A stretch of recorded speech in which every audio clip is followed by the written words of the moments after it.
jopuonjre ma yowuoyi.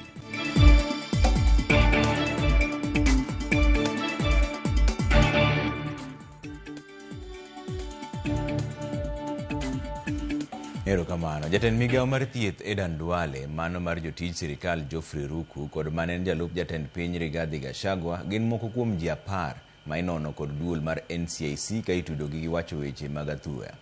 Koloso kod jofwambo jakom mar NCIC Kefo Mai olero ni giriwore kod duol mar dinde National Council of Churches mar neno ni gitieko chutho weche manyayo athuye kod akwede mag dhoudi. Kolero negi ni wang'ni onge deo wang' jasiasa mora mora moyud gi ketho. Duol mar wi Uganda, mano National Cohesion and Integration Commission NCIC, kod mar dinde National Council of Churches osingo mar nywako ne lweny mar kedo kod athuye kod akwede mag dhoudi mamedo landore pacho ka dweche 13 motelo ne yiero maduong'. Ka giloso kod jofwambo tok bedo kod lalruok e kindgi, riwruoge ariyogo nyiso luoro ni poni siasa mag akwede odhi nyime nyaka yiero mabiro, Kenya nyalo dok kendo e tulo manotimore higa mar 2007. Language is increasingly used not to just disagree with an opponent, but to dehumanize them. Communities are being casted not as neighbors who hold different views, but as adversaries to be defeated by any means.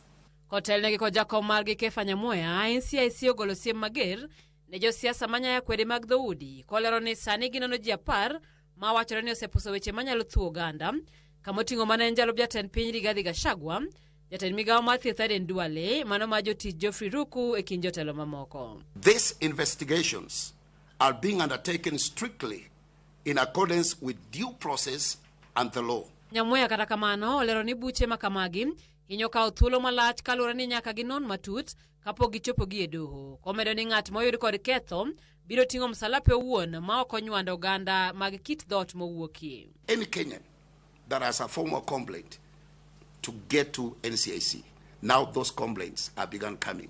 The Commission will continue to guard against any narrative that seeks to assign collective guilt on the basis of ethnicity, religion, or region. To kata kapok gweno muonyo law, mane en jalup jatend piny Rigathi Gachagua, mane loso e kinde romo mar siasa Meru, oduoko NCIC korendore yo mar temo panjo ne olou mar athuye makoro ywae. Sisi tuseme hatuna hate speech. Sisi tunatumia figurative language kwa sababu sisi ni wanafunzi wa literature. Kuua nyoka ni kufukuza William Ruto kwa kura. Kuua mayai ni kufukuza wafuasi wake wote kwa kura.